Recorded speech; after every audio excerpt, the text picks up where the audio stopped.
నాగర్ కర్నూలు జిల్లాలో ఉప్పునూతల దగ్గర ఇద్దరు చిన్నారుల మృతదేహాలు లభ్యమయ్యాయి. పూర్తిగా దహనమైన స్థితిలో చిన్నారులు పడి ఉన్నారు. మృతులు వర్షిని, శివధర్మగా పోలీసులు గుర్తించారు. అదేవిధంగా పెద్దపూర్ దగ్గర చిన్నారుల తండ్రి మృతదేహం కూడా లభ్యమైంది. అయితే తండ్రి పురుగుల మందు తాగి ఆత్మహత్య చేసుకున్నట్టుగా సమాచారం. మృతులు ప్రకాశం జిల్లా బోయలపల్లి వాసులుగా భావిస్తున్నారు. గత నెల 30 నుంచి ఇంటి నుంచి వెళ్తూ తండ్రి తనతో పాటు 3 పిల్లలను కూడా తీసుకెళ్లాడు. ఇప్పటికీ 2 చిన్నారుల ఆచూకీ లభ్యం కాగా మరో చిన్నారి మోక్షిత జాడ లభ్యం కాలేదు.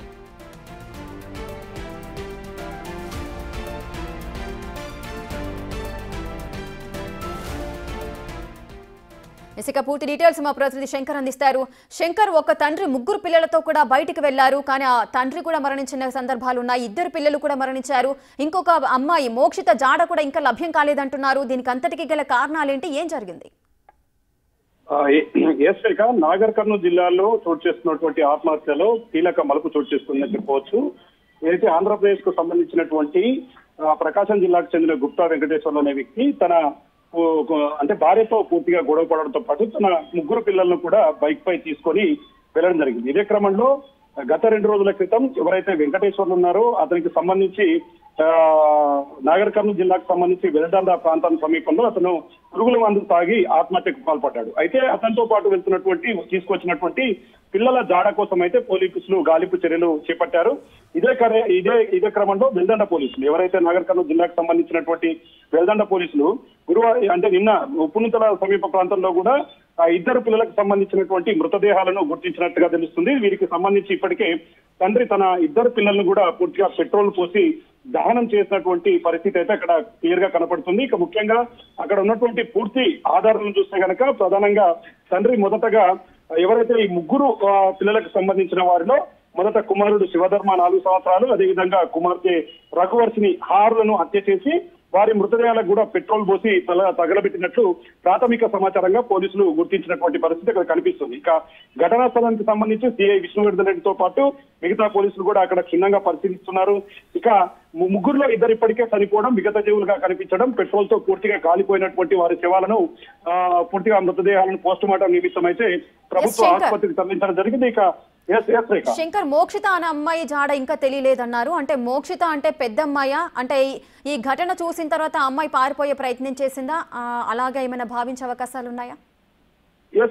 ఎందుకంటే ఆ బైక్ పై వస్తున్నటువంటి దృశ్యాలలో 3 పిల్లలను తీసుకొచ్చారు. దాంట్లో ఇప్పటికీ మోక్షిత పెద్ద కుమార్తె వీళ్ళకు మిగతా 2 కూడా చిన్నవాళ్ళు, మోక్షిత కంటే చిన్నవాళ్ళు. వాళ్ళిద్దరిని కూడా 4 సంవత్సరాలు ఎవరైతే శివధర్మ ఉన్నారో అదేవిధంగా వర్షిని 6 సంవత్సరాలను కూడా ఇప్పటికే హత్య చేశారు. వారి మృతదేహాలు కూడా లభించాయి. కానీ పెద్ద కుమార్తెగా ఉన్నటువంటి మోక్షిత ఎక్కడ ఉంది అంటే ఆమెకు 8 years ఉన్నాయి. ఆమె ఎక్కడ ఉంది, ఆమెకు సంబంధించినటువంటి వివరాలు అయితే తెలియరాలేదు. ఇప్పటికీ ఈ 2 మృతదేహాలను గుర్తించినటువంటి పోలీసులు డ్రోన్ల సహాయంతో, డాగ్ స్క్వాడ్ సహాయంతో కూడా స్థానికుల సహకారంతో గుట్టల ప్రాంతం అంటే ఎక్కడైతే ఈ డెడ్ బాడీలు దొరికాయో ఆ సమీప ప్రాంతంలో మరెక్కడైనా కూడా ఈ యొక్క మోక్షితకు సంబంధించినటువంటి ఆనవాళ్లు లభ్యమవుతాయనే క్రమంలో కూడా పోలీసులు అయితే వెతుకులాటను ప్రారంభిస్తున్నారు. స్టిల్ ఇప్పటికి కూడా అక్కడ పూర్తిగా పోలీసులు మొత్తం కూడా గుట్ట ప్రాంతాలను క్షుణ్ణంగా పరిశీలిస్తున్నారు. గాలింపు చర్యలను ముమ్మరం చేశారు.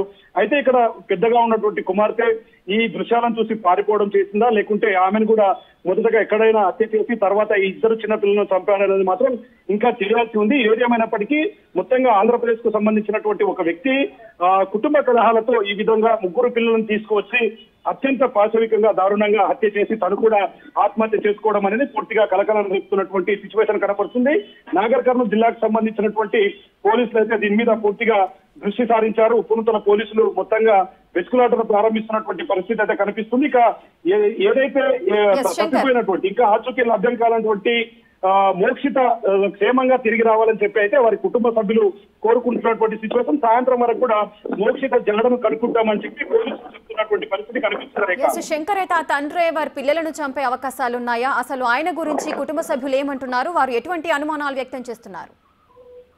ఎందుకంటే ఈ ఘటన జరిగిన వెంబడి అసలు తండ్రి ఆత్మహత్యకు పాల్పడిన వెంటనే ముందుగా అతని వెంబడి వచ్చినటువంటి పిల్లల పైన ఎక్కడ ఉన్నారనే ఆచూకీ కోసం పోలీసులు దర్యాప్తును ముమ్మరం చేశారు. ఒకవైపు తెలంగాణకు సంబంధించినటువంటి నాగర్ కర్నూలు జిల్లా పోలీసులు, మరోవైపు ఆంధ్రప్రదేశ్ కు సంబంధించి ప్రకాశం జిల్లాకు సంబంధించినటువంటి పోలీసులు కూడా పూర్తి స్థాయిలో ఈ ఆత్మహత్య అదేవిధంగా హత్యల పైన ప్రత్యేకమైనటువంటి దృష్టి సారించారు. గతంలో అంటే కుటుంబ కలహాలే కారణమా లేదంటే మరేమైనా ఇతర కారణాలు ఉన్నాయనే కోణంలో కూడా పోలీసులు వారి కుటుంబ సభ్యులను విచారిస్తున్నటువంటి పరిస్థితి కనిపిస్తుంది. ఇక వారి కుటుంబ సభ్యులకు సంబంధించినటువంటి చాలా మంది తరచూ గొడవలు వస్తుండేటివని, కానీ ఈ విధంగా తన తండ్రి సొంత బిడ్డలను హత్య చేయడం పూర్తిగా నమ్మలేనటువంటి విషయం అని చెప్పి కూడా ఒకవైపు కుటుంబ సభ్యులు ఆరోపిస్తున్నటువంటి పరిస్థితి కనిపిస్తుంది. ఏదేమైనప్పటికీ ఇక్కడ ఇటువైపు నాగర్ కర్నూలు జిల్లా పోలీసులు, అటువైపు ప్రకాశం జిల్లా పోలీసులు ఇద్దరు కూడా పూర్తి స్థాయిలో ఈ హత్యలు ఆత్మహత్య గల కారణాలను త్వరలోనే వెల్లడిస్తాము, దీని మీద పూర్తి స్థాయి విచారణ చేపట్టి అసలు నిజానికి తేలుస్తామని చెప్పి కూడా చెప్తున్నటువంటి పరిస్థితి ఇక్కడ కనిపిస్తుంది. రేఖ